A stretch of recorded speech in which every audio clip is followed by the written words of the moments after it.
RCG Fréquence Jeux Vinifiés, édition spéciale depuis 11h ce matin et jusqu'à 14h. À mes côtés, Paul-Henriette Lévy et Annette Lévy-Villard et de nombreux invités jusqu'à 14h en direct dans notre studio. Nous sommes tout d'abord en compagnie de Daniel Hervouet. Daniel, bonjour.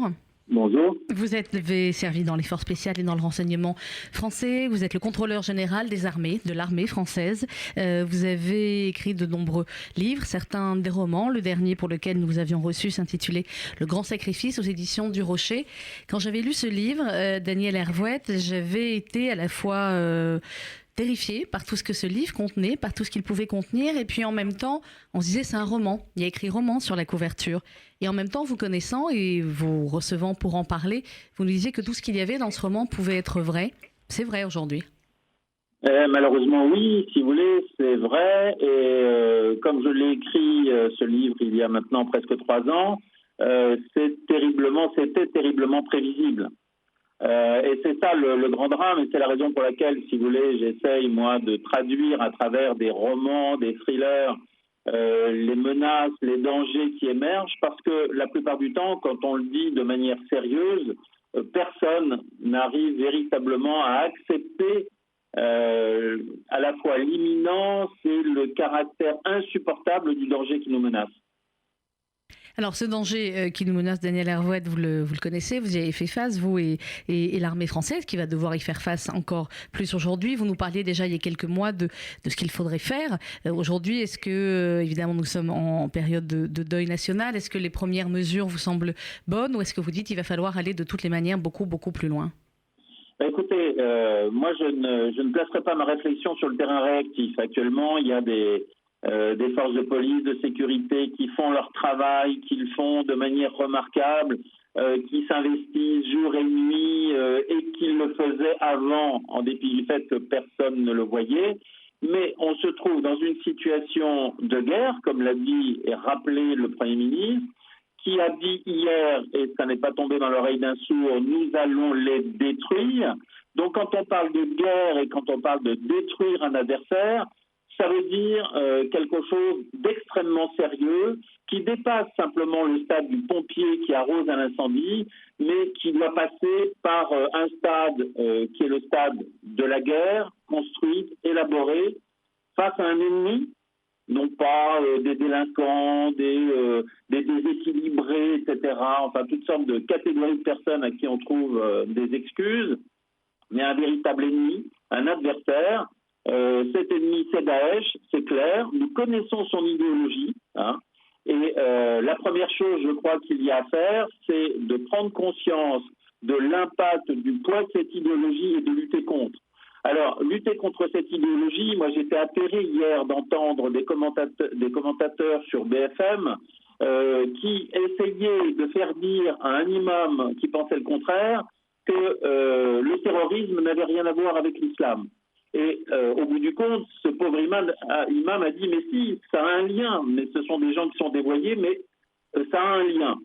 Et aussi longtemps que nous tiendrons ce discours de négation de l'idéologie qui s'inspire des branches les plus dures de l'islam, eh bien nous ne saurons pas combattre cet ennemi, car c'est son idéologie qui fait du mal parmi notre jeunesse, qui fait du mal parmi nos intellectuels, parce que ce qu'il faut bien voir quand même, c'est qu'il y a nombre de personnes dans la sphère intellectuelle, et nous le voyons dans les débats tous les jours, qui trouvent des montagnes d'excuses, et sans parler de quelques mouvements extrémistes qui ont défilé dans les rues d'hier, pour dire qu'en définitive, ces attentats étaient le résultat de notre comportement français, occidental, etc.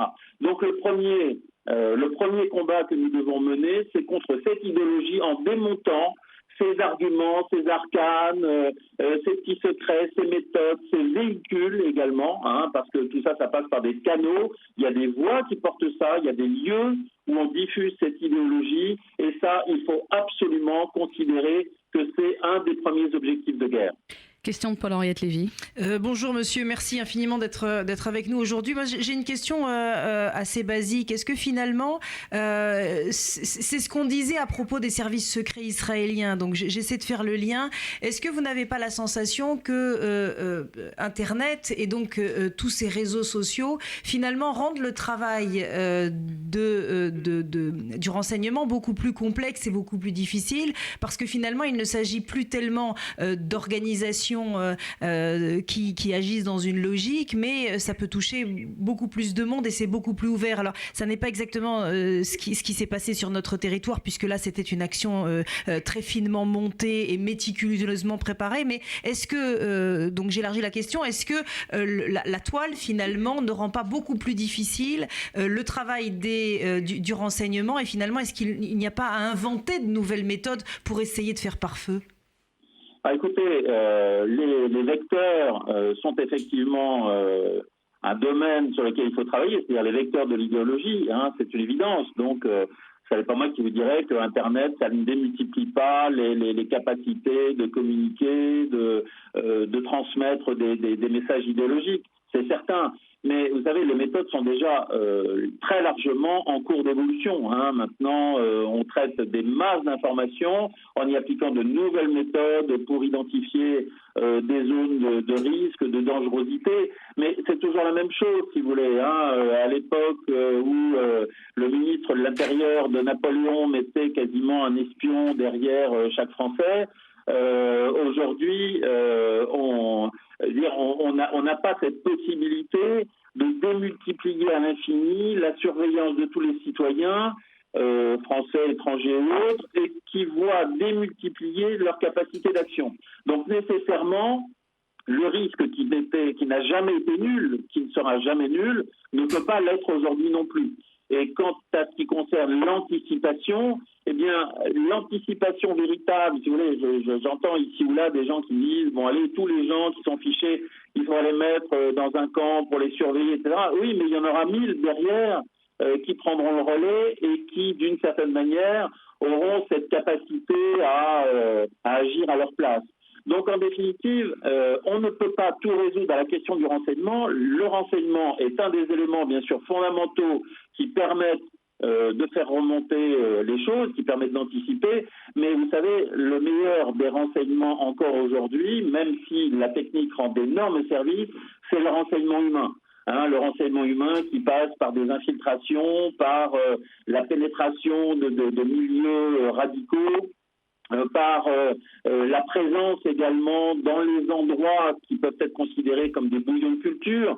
Et là, je pense par exemple aux zones très criminogènes ou criminalisées, c'est-à-dire ces quartiers sans contrôle, où on voit à Marseille, en région parisienne ou région lyonnaise ou ailleurs, on voit des gangs tenir un territoire. Bon, eh bien, il s'y passe énormément de choses sur ces territoires-là, notamment en matière de préparation, de trafic d'armes, de préparation d'explosifs, etc. Et on ne peut véritablement détenir de l'information que si on a une présence sur ce terrain-là. Et cette présence, bien sûr, elle peut s'adosser en partie à ce qu'on peut collecter sur Internet, mais Internet n'est pas le seul problème. Question d'Annette Lévy-Villard. Oui, bonjour Daniel Arouet. La question justement, c'est la présence humaine, l'espionnage ou le renseignement, comme on veut l'appeler, dans des milieux radicalisés. Alors, il semble bien que pour l'instant, ça ne fonctionne pas. Bon, certainement, on a évité des attentats, mais ce qui s'est passé vendredi soir montre les limites, alors que c'est quand même... et ça a été organisé. Il y a eu... c'était une opération très organisée, donc il y a eu des échanges forcément de stratégie entre tous ces gens-là. Et visiblement, ça ne rentrait pas dans les systèmes de renseignement qu'on a aujourd'hui. Alors là, on dit par exemple qu'il y a environ un millier de jeunes qui sont partis à l'étranger et revenus, apparemment. C'est quand même pas énormément de monde. Donc, est-ce que le renseignement peut quand même trouver d'autres méthodes aujourd'hui pour arriver à empêcher des massacres comme ceux de vendredi soir? Écoutez, bien sûr, c'est le travail des services. Mais regardez par exemple en Israël, puisque vous évoquiez tout à l'heure, enfin ça n'était pas vous, c'était l'autre personne qui évoquait le cas d'Israël. Bon, Israël réussit à infiltrer un certain nombre de ses agents dans les milieux qui lui sont les plus hostiles. Il y a toujours des gens, on a vu, je crois que c'était un des fils du principal responsable du Hamas, qui a été recruté par le Mossad. Il y a toujours des gens qui sont susceptibles, par amour de l'argent, par orgueil, par jalousie, par ressentiment, par toutes sortes de choses, qui sont prêts à trahir leur propre camp. Je crois qu'il ne faut pas être candide. Le monde du renseignement est un monde difficile parce qu'il s'agit de traiter avec des gens qui ne sont pas très fréquentables, qui sont extrêmement dangereux, et donc il faut utiliser toutes les ressources possibles et imaginables. Mais moi, je dirais que c'est l'occasion ou jamais aussi de mesurer la cohésion nationale. Et pourquoi est-ce que je dis ça? Eh bien simplement parce qu'en France, il y a, selon les dires des uns et des autres, entre 5 et 7 millions de musulmans d'origine, la plupart du temps, maghrébine, et qui ont la citoyenneté française. Ce sont des Français.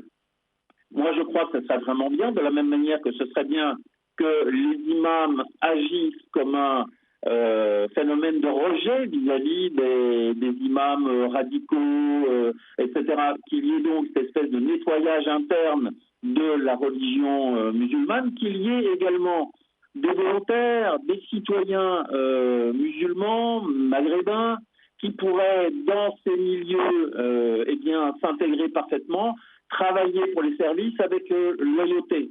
Et ça serait formidable, justement, de voir, de la même manière qu'on a pu voir dans le passé des soldats d'origine étrangère venir payer le premier écho de leur passeport en allant dans les tranchées, etc., parce qu'ils se disaient « on a eu la gentillesse de m'accueillir dans un pays démocratique, libre, où on peut avoir une éducation, où on peut penser ce qu'on veut, etc. » Eh bien, en retour de cette immense liberté qu'on m'a accordée, moi, je viens donner de mon énergie, de mon temps et prendre des risques même pour défendre cette liberté collective. Merci beaucoup, Daniel Hervouet. Je rappelle que vous êtes contrôleur général des armées, un ancien des forces spéciales et du renseignement français. Merci, on aura l'occasion de vous retrouver dans les prochains jours. Merci beaucoup d'avoir été avec nous. Merci, au revoir. Au revoir.